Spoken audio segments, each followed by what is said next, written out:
গত আগস্ট মাসে ত্রিপুরায় সাম্প্রতিক ভয়াবহ বন্যায় ক্ষতিগ্রস্ত রাজ্যের জনগণকে যে ক্ষতিপূরণ দেবার কথা রাজ্য সরকার ঘোষণা করেছিল তা আজও তাদের হাতে না পৌঁছানোর জন্য শুক্রবার সারা ভারত কৃষক সভার গোমতী জেলা কমিটির সম্পাদক নিতাই বিশ্বাসের নেতৃত্বে 6 সদস্যের এক প্রতিনিধি দল গোমতী জেলার জেলা শাসকের নিকট ডেপুটেশনে মিলিত হয়ে বিকেলে সিপিআইএম উদয়পুর বিভাগীয় সদর দপ্তরে এক সাংবাদিক সম্মেলনে এর তথ্যগুলো তুলে ধরেন কৃষক সভা গোমতী জেলার সম্পাদক নিতাই বিশ্বাস।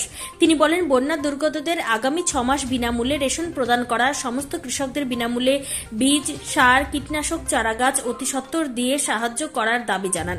জুমিয়া উপজাতিদের স্বার্থে তাদের জুম চাষের জন্য প্রয়োজনীয় প্যাকেজ ঘোষণা করা, বিশুদ্ধ পানীয় জলের ব্যবস্থা করে জলবাহিত রোগের প্রতিরোধের ব্যবস্থা করা, হাজার হাজার গৃহহীন মানুষের গৃহ নির্মাণে সহায়তা করা, রেগার 200 দিনের কাজ ও 600 টাকা মজুরি দাবি জানানো হয়। ইতিমধ্যে দাবিগুলো যদি সুরাহা না হয় তাহলে আগামী জানুয়ারি মাস থেকে সারা রাজ্যে সারা ভারত কৃষক সভার উদ্যোগে বৃহত্তর আন্দোলন গড়ে তোলা হবে বলে জানান নিতাই বিশ্বাস। আমরা সারা ভারত কৃষক সভা গোমতী জেলা কমিটির পক্ষ থেকে আজকে আমরা জেলা কমিটির 6 জন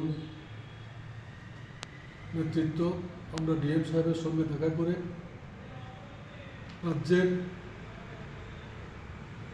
গত আগস্ট মাসে যে বন্যা হয়েছিল সে বন্যায় যে ক্ষতিগ্রস্ত যারা কৃষক বা অন্যান্য অংশের মানুষ তাদের সহায়তার জন্য আমরা 12 দফা দাবি আমরা তখনকার সময় আমরা উপস্থিত করেছিলাম।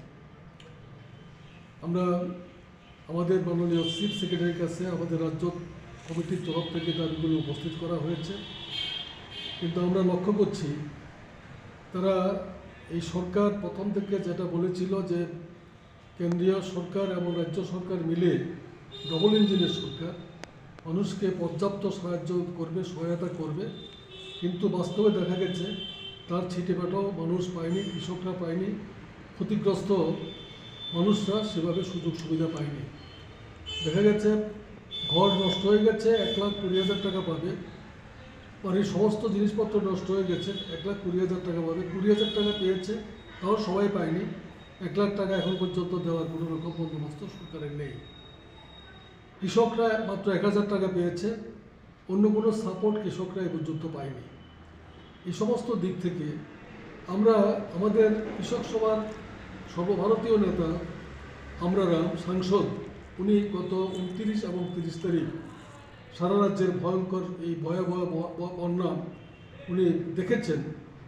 উনি এই বন্যা দেখার পরে কেন্দ্রীয় সরকারের কাছে প্রধানমন্ত্রীর কাছে চিঠি দিয়েছেন 3রা সেপ্টেম্বর, এবং সেই চিঠির পরিপ্রেক্ষিতে কেন্দ্রীয় সরকার তার যে প্রতিমন্ত্রী স্বরাষ্ট্র দপ্তরের প্রতিমন্ত্রী নিত্যানন্দ রায় উনি বলেছেন যে তারা কেন্দ্রীয় সরকার তাদের পক্ষে এই বন্যায় ক্ষতিগ্রস্ত মানুষদের সহায়তা করা সম্ভব নয়, এই দায়িত্ব হচ্ছে রাজ্য সরকারের।